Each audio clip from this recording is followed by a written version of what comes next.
Hello everyone, I am Rashmi Bahuguna. I welcome you to Maths Easy. In previous video, we learned about intersection of sets, union of sets and their properties. And today we are going to do practical problems based on it. आज हम व्यवहारिक प्रश्न करेंगे सम्मिलन और सरनिष्ठ समुच्चयों के। तो आप देखते हैं हम क्या है इसमें। हम सबसे पहले एक फॉर्मूला लिख लेंगे। फॉर्मूला हम ये लिख रहे हैं n A union B equals to N A plus N B minus N A intersection B. अब इस फॉर्मूले को लिख दिया है हमने, लेकिन हम पहले ये समझ लेते हैं ये एन क्या है। ये एन यहाँ पे क्या दिखा रहा है? ये एन ये दिखा रहा है कि इस सेट के अंदर कितने एलिमेंट्स प्रेजेंट है, यानी कि इस समुच्चय के अंदर कितने अवयव हमारे पास हैं। ए यूनियन बी एक सेट है हमारा जिसके अंदर हमारे पास कितने एलिमेंट्स है वो एन से दिखाया जाएगा। इसका मतलब है ए के अंदर कितने एलिमेंट्स प्रेजेंट है, इसका मतलब है बी के अंदर कितने एलिमेंट्स प्रेजेंट है, और इसका मतलब है दोनों के इंटरसेक्शन में कितने एलिमेंट्स प्रेजेंट है। अब इस फॉर्मूले को हम थोड़ा सा वेन डायग्राम से समझ लेते हैं। जैसे हम जानते हैं कि वेन डायग्राम में हम सबसे पहले यूनिवर्सल सेट बनाते हैं, और इसके अंदर मैंने दो सेट बना लिए ए और B. This is set A and this is set B, right. अब हमने क्या कहा कि ए यूनियन बी, जैसा हम वेन डायग्राम से जानते हैं कि ए यूनियन बी मतलब ए ये पूरा और ये पूरा मिला दें तो ये ए यूनियन बी आता है हमारे पास। ओके, तो हम ये कह रहे हैं कि ए यूनियन बी क्या होगा, ए के एलिमेंट्स पूरे के पूरे, बी के एलिमेंट्स पूरे के पूरे।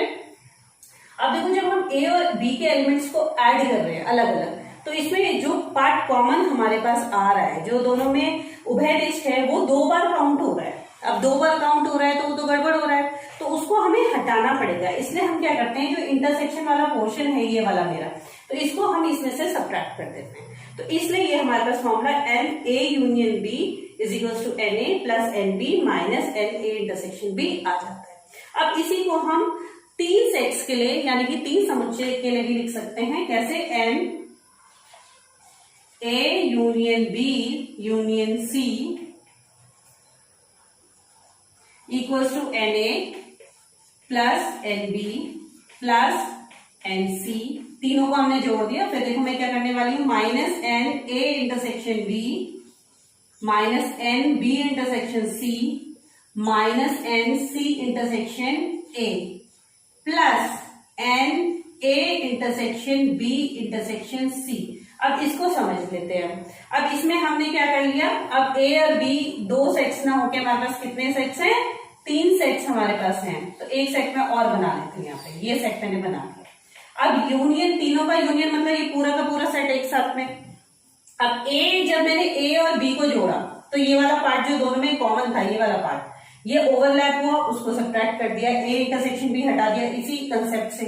जब हमने बी और सी को जोड़ा, ऐड करा, तो ये जो इसमें कॉमन पार्ट आया ये सब्ट्रैक्ट कर दिया, राइट। जब ए और सी को जोड़ा, यहाँ पे जुड़ रहा है नहीं, सारे जुड़ रहे हैं, तो जब जुड़ रहे हैं तो ये वाला भी ओवरलैप हो रहा है, वो भी सब्ट्रैक्ट कर दिया। लेकिन इसमें अब क्या हो रहा है, जब हमने सारे सब्ट्रैक्ट किए, इसमें से ये हटा दिया, एक बार ये हट गया आपका, एक बार ये हट गया, तो ये जो बीच वाला पोर्शन है आपका, ये तो इसमें रह ही नहीं गई, ये तो हट ही गया आपके पास। तो इसको ये जब हमारा हट गया है तो इसको हम क्या करेंगे, अलग से ऐड कर देंगे, n A intersection B intersection C. ये वाला पोर्शन आपका इसमें ऐड करना जरूरी है, क्योंकि ये सब्ट्रैक्शन में हमारा मिस हो गया, राइट। तो ये हमारे पास दो फॉर्मूलेज हैं जिनके बेसिस पे हम अपनी प्रैक्टिकल प्रॉब्लम्स करेंगे। एक प्रैक्टिकल प्रॉब्लम का मैं एग्जांपल आपके सामने देती हूँ। सपोज आपके स्कूल में 20 टीचर्स हैं जो फिजिक्स और मैथ्स पढ़ाते हैं। अब उसमें से कुछ फिजिक्स पढ़ाते हैं, कुछ मैथ्स पढ़ाते हैं, ठीक है। अब प्रॉब्लम है क्या, इसको हम थोड़ा सा समझ लेते हैं। टोटल हमारे पास 20 टीचर्स हैं जो या तो फिजिक्स पढ़ाते हैं या तो मैथ्स पढ़ाते हैं। हमें नहीं मालूम कि फिजिक्स कितने पढ़ाते हैं, मैथ्स कितने पढ़ाते हैं। अब देखते हैं क्या है हमारे पास। टोटल जो टीचर्स हैं जो फिजिक्स और मैथ्स दोनों पढ़ाते हैं वो कितने हैं, 20। सपोज 20 टीचर्स हमारे पास हैं जो फिजिक्स भी पढ़ाते हैं और मैथ्स भी पढ़ाते हैं, राइट। अब हमारे पास उसमें से 12 टीचर्स ऐसे हैं जो हमारा मैथ्स पढ़ाते हैं, ओके। अब इसमें से 4 टीचर ऐसे हैं जो हमारा फिजिक्स भी पढ़ाते हैं, मैथ्स भी पढ़ाते हैं, क्योंकि कई होते हैं ना आपके स्कूल में जो 2 सब्जेक्ट्स पढ़ा सकते हैं। तो इसमें से 4 टीचर्स ऐसे हैं जो आपका फिजिक्स भी पढ़ाते हैं और मैथ्स भी पढ़ाते हैं। आप इसको ऐसे भी लिख सकते हैं, देखो इसमें ऑर्डर मैटर नहीं करता है, लेकिन मैं एक ही ऑर्डर में लिख देती हूँ ना।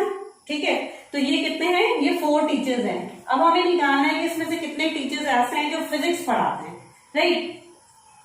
अब क्वेश्चन समझ में आ रहा है आपको। टोटल 20 टीचर्स आपके यहाँ पर हैं, जिसमें से 12 मैथ्स पढ़ाते हैं। अब इसमें से कुछ ऐसे भी होंगे जो फिजिक्स भी पढ़ाते होंगे, क्योंकि कुछ टीचर्स ये, क्योंकि तभी इंटरसेक्शन जो आ रहा है वो कितना आ रहा है, 4 आ रहा है। दोनों का इंटरसेक्शन कितना आ रहा है, 4, यानी कि ये 2 टीचर्स है, ये 4 टीचर्स ऐसे हैं जो फिजिक्स भी पढ़ाते हैं, जो मैथ्स भी पढ़ाते हैं। ओके, तो आपको निकालना क्या है, कितने टीचर्स फिजिक्स पढ़ाते हैं। अब एक चीज मैं आपको और बताऊंगी, हिंदी में जहां पर भी या शब्द का यूज होगा या फिर और इंग्लिश में और का यूज होगा, उसका मतलब सीधे सीधे यूनियन होता है। और हिंदी में और इंग्लिश में एंड शब्द का जहां यूज होगा उसका मतलब इंटरसेक्शन होता है। क्यों, हम कह रहे हैं 20 teachers are there who teachers maths और फिजिक्स।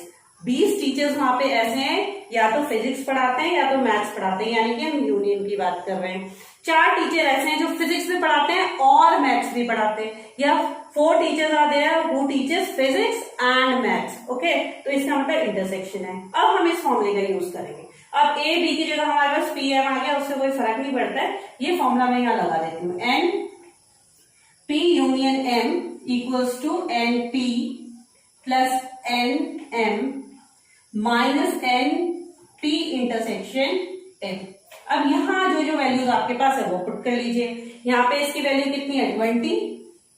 फिजिक्स तो आपको निकालना है तो ये आपको नहीं मिलेगा। मैथ्स में कितने हैं, 12।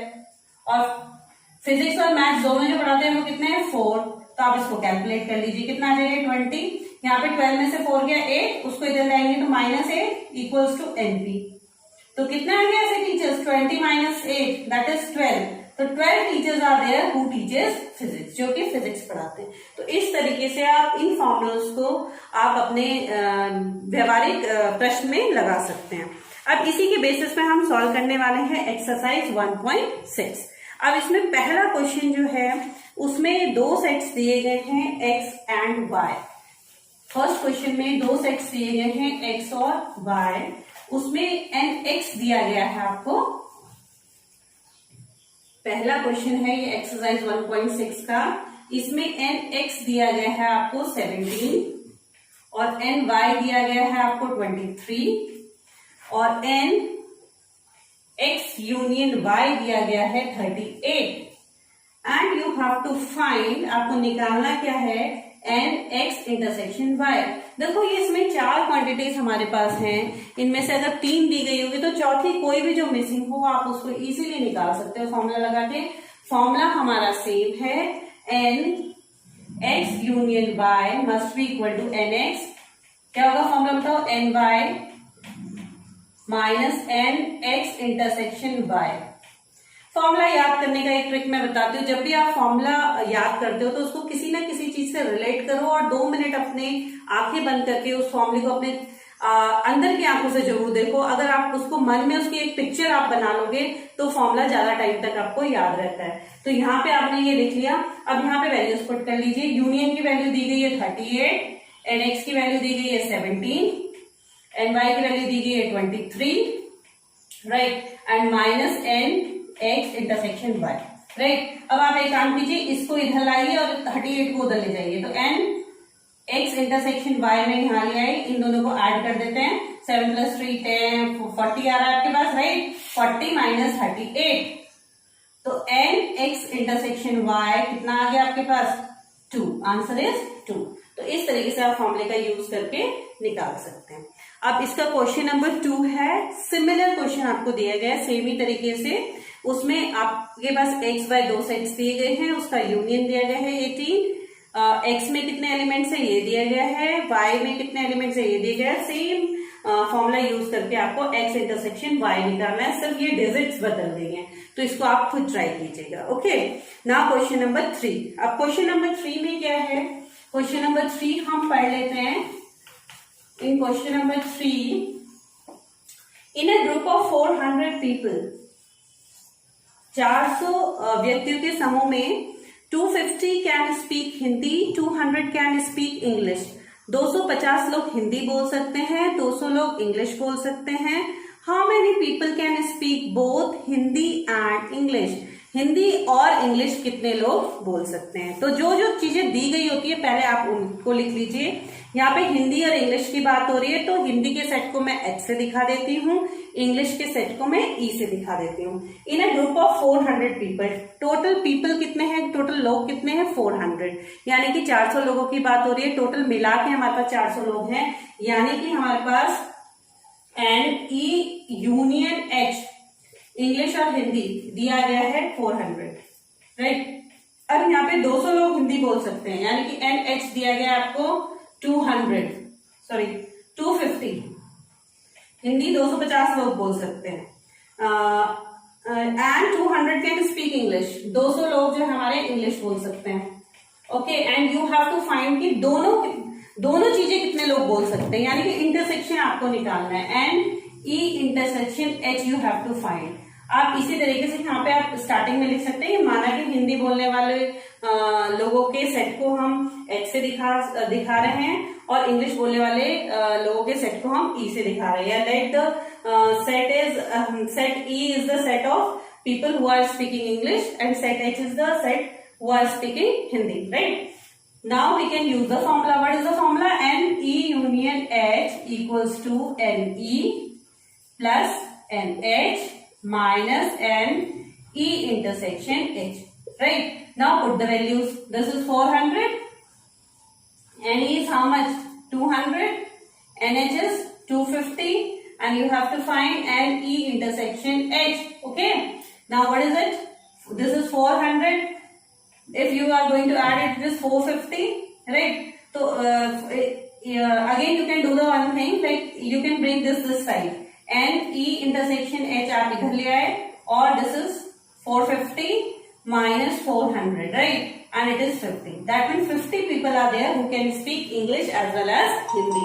उसमें से 50 लोग ऐसे हैं जो हिंदी और इंग्लिश दोनों बोल सकते हैं। तो इस तरीके से आपको क्वेश्चन को समझना है और उस तरीके से क्वेश्चन करना है। तो इसमें सिंपल जो सेट दिया गया होता है वो तो पहचानने में दिक्कत नहीं होती है। दिक्कत ये आती है कि इंटरसेक्शन और यूनियन में, जो मैंने आपको बता दिया है, जहां या शब्द का प्रयोग होगा या फिर इंग्लिश के और शब्द का प्रयोग होगा, वहां आपका यूनियन आएगा। जहां हिंदी में आपका क्या हो रहा है, और शब्द का प्रयोग हो रहा है, इंग्लिश में एंड शब्द का प्रयोग हो रहा है, वहां पे आ रहा है इंटरसेक्शन। इस चीज का आपको ध्यान रखना है। बाकी फॉर्मूला लगाना बहुत आसान है। Okay, similarly you can do next question also. Question number 4 में भी आप सिमिलरली कर सकते हैं। क्वेश्चन नंबर 5 में भी आपको सेम दिया गया है। मैम करेंगे क्वेश्चन नंबर 6। क्वेश्चन नंबर 6 में दिया गया है, इन अ ग्रुप ऑफ 70 पीपल, 70 व्यक्तियों के समूह में 37 like coffee, 52 like T and each person like at least one of the two drink. 37 को कॉफी पसंद है, 52 को टी पसंद है, और जितने भी लोग हैं उनमें कम से कम एक चीज उन्हें जरूर पसंद है। How many people like both T and coffee, कितने लोगों को टी भी पसंद है और कॉफी भी पसंद है, चाय भी पसंद है और कॉफी भी पसंद है। तो क्वेश्चन नंबर 6 में हमें क्या दिया गया है, ये हम देख लेते हैं। टोटल अगर हम कॉफी और टी को सी और टी ले लें तो हमारे पास एन टी यूनियन सी दिया गया है, राइट। टी एंड कॉफी को मैंने ले लिया, टी एंड सी, ये यूनियन, यानी टोटल पीपल कितने हैं हमारे पास 70, राइट। और हमारे पास कॉफी पीने वाले कितने हैं जिनको कॉफी पसंद है, कॉफी पसंद है 37 को, राइट। एंड टी पसंद है आपका 52 पीपल को, राइट।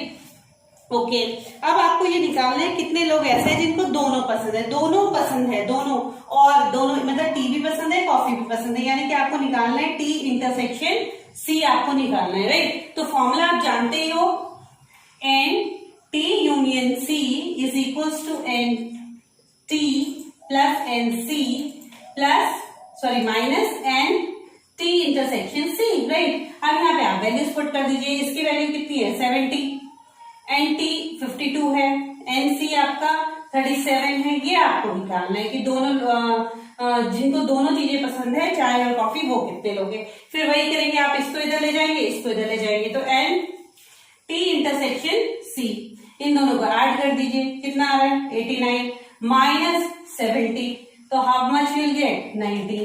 तो 19 लोग ऐसे हैं जिनको टी और कॉफी दोनों पसंद है। लास्ट में आप स्टेटमेंट जरूर लिखेंगे कि 19 people like T and coffee, या 19 लोगों को चाय और कॉफी दोनों पसंद है। इस तरीके से हमने क्वेश्चन नंबर 6 किया है। अब हम करते हैं क्वेश्चन नंबर 7।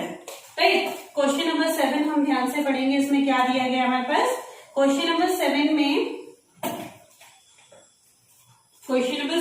दिया गया है in a group of 65 people 40 like cricket, 10 like both cricket and tennis, how many like tennis only not cricket, how many like tennis. Right, आपके पास टोटल लोग जो है वो 65 हैं, जिनमें से 40 लोगों को क्रिकेट पसंद है और 10 लोगों को टेनिस पसंद है। अब कितने लोग ऐसे हैं जिन्हें सिर्फ टेनिस पसंद है, क्रिकेट नहीं पसंद है जिन्हें, और ये भी निकालना है कितने लोग ऐसे टोटल हैं जिन्हें टेनिस पसंद है। तो हम इसके डेटा को पहले लिख लेते हैं। अगर क्रिकेट टेनिस को सी और टी से मान लेते हैं तो सी यूनियन टी आपको दिया गया है 65, टोटल पीपल है 65। फिर जितने लोगों को दोनों क्रिकेट पसंद कितने लोगों को है? क्रिकेट 40 लोगों को पसंद है, और 10 लोग ऐसे हैं जिनको दोनों पसंद है, यानी इंटरसेक्शन दिया गया आपको 10। राइट, आपको ये भी निकालना है कितने लोग ऐसे हैं जिन्हें टेनिस पसंद है और कितने लोग ऐसे हैं जिन्हें सिर्फ टेनिस पसंद है, मतलब जिन्हें क्रिकेट पसंद नहीं है। तो देखो पहले क्या करते हैं, पहले हम ऐसे लोग निकाल लेते हैं जिनको टेनिस पसंद है, यानी कि एनटी निकाल लेते हैं।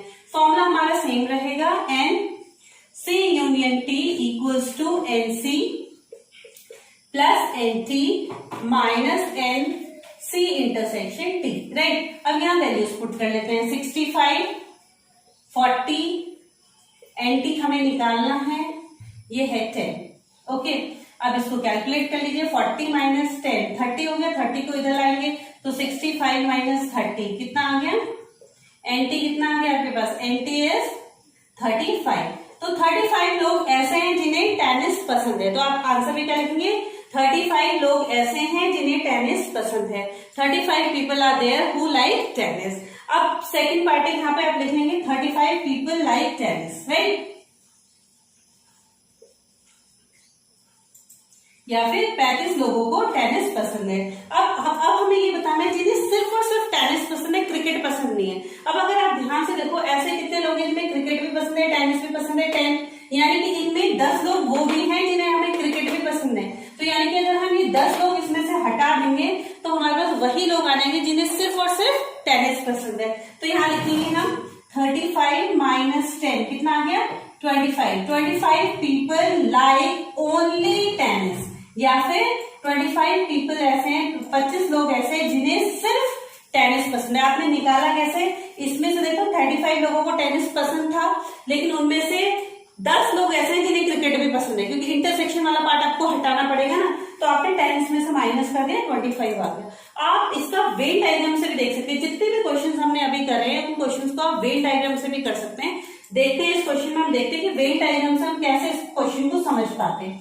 जैसे हमने यूनियन बना दिया आपका, सॉरी यूनिवर्सल सेट बना दिया आपने। अब इसमें दो साइड से हमारे पास क्रिकेट और टेनिस का, ठीक है। अब ध्यान से देखना है इसको, ये क्रिकेट है, ये टेनिस है। सबसे पहले वेन डायग्राम में जब भी हम डिजिट्स भरते हैं, सबसे पहले जो कॉमन पार्ट होता है वो भरा जाता है। कॉमन मतलब जो दोनों में, ये क्रिकेट है, टेनिस है, ये जो दिखाई दे रहा है दोनों में कॉमन है। कॉमन पार्ट में कितना आ रहा है? 10 आ रहा है, ठीक है। अब आप ध्यान से देखेंगे और क्या चीजें दी गई है। टोटल ये दिया गया एनसी कितना है? 40, यानी क्रिकेट जितने लोगों को पसंद है वो 40 है, जिसमें से कि 10 ऑलरेडी यहाँ आ चुके हैं। तो ये वाले पोर्शन में कितना आएंगे? 30, क्योंकि 10 ऑलरेडी आप लिख चुके हो, नहीं 10 भी इसके अंदर इंक्लूडेड है। तो ऐसे लोग जिनको सिर्फ क्रिकेट पसंद होगा, जिनको टेनिस पसंद नहीं होगा, वो कितने होंगे? 30। अब देखो टोटल लोग कितने हैं हमारे पास? 65 लोग हैं ना हमारे पास। टोटल 65 लोग हैं। 10 लोगों को दोनों पसंद है, 30 लोगों को क्रिकेट पसंद है। तो अब टेनिस कितने लोगों को पसंद होगा? 65 में से ये 30 प्लस 10 यानी कि 40 आप माइनस कर दोगे, तो ये वाला पोर्शन खाली, ये वाला पोर्शन आपका कितना आ गया? 65 माइनस 40 दैट इज 25। तो आप ऐसे भी कर सकते हैं और ऐसे भी कर सकते हैं। ये वेन डायग्राम से आप इसको इस तरीके से समझ सकते हैं। Okay, now last question of this exercise, question number 8। Question number 8 को अब हम समझ लेते हैं। लास्ट क्वेश्चन है इस एक्सरसाइज का।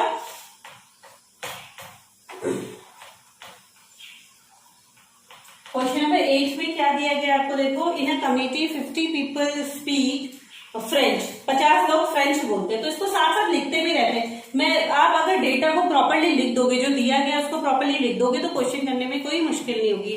तो यहाँ पे क्वेश्चन आपको ढंग से समझना है, उसके बाद जो डेटा दिया गया है उसको लिखना है। जैसे हमें दिया गया है 50 पीपल स्पीक फ्रेंच, तो फ्रेंच कितने लोग बोलते हैं वो हम लिख देते हैं 50, राइट। फिर ये कह रहा है 20 स्पीक स्पेनिश, 20 लोग स्पेनिश बोलते हैं, तो स्पेनिश का एस ले लेती हूँ मैं, 20 लोग स्पेनिश बोलते हैं, राइट। उसके बाद ये कह रहा है 10 speak both Spanish and French, 10 लोग स्पेनिश और फ्रेंच दोनों बोलते हैं, यानी कि F इंटरसेक्शन S दिया गया है 10, राइट। अब how many people speak at least one of these two languages, या इनमें से कितने लोग कम से कम एक लैंग्वेज बोलते हैं। कम से कम एक लैंग्वेज बोलते हैं यानी कि या तो वो फ्रेंच बोलते हैं या तो वो स्पेनिश बोलते हैं। At least one language they speak, that mean either they are speaking French or they are speaking Spanish. That means what we have to find union. मैंने बताया था ना, या शब्द का जहां प्रयोग होगा यूनियन आएगा, यानी कि हमें निकालना क्या है NF यूनियन S, राइट। तो यहाँ पे फिर से हम फॉर्मूला लगा लेंगे, अब तो कोई मुश्किल ही नहीं है। तो ये आपको निकालना है, इसके लिए डायरेक्ट आप फॉर्मूला लिख ही लीजिए, NF plus NS minus NF intersection S। तो यहाँ पे NF कितना है आपके पास 50, NS आपके पास कितना है 20 एंड इंटरसेक्शन पार्ट आपके पास कितना है 10, तो ये कितना आ गया 60, यानी कि 60 people are there who speak either French और स्पेनिश। यानी कि आप लास्ट में ये स्टेटमेंट जरूर लिखेंगे कि 60 लोग ऐसे हैं जो या फ्रेंच और कम से कम फ्रेंच या स्पेनिश कम से कम एक भाषा बोलते हैं। 60 people are there who speak either French और स्पेनिश। ओके, तो इस तरीके से हमने ये एक्सरसाइज हमारी सॉल्व कर दी है। इसके बाद आपके पास इसमें विविध प्रश्नावली है, उसको हम नेक्स्ट क्लास में डिस्कस करेंगे। Thank you everyone.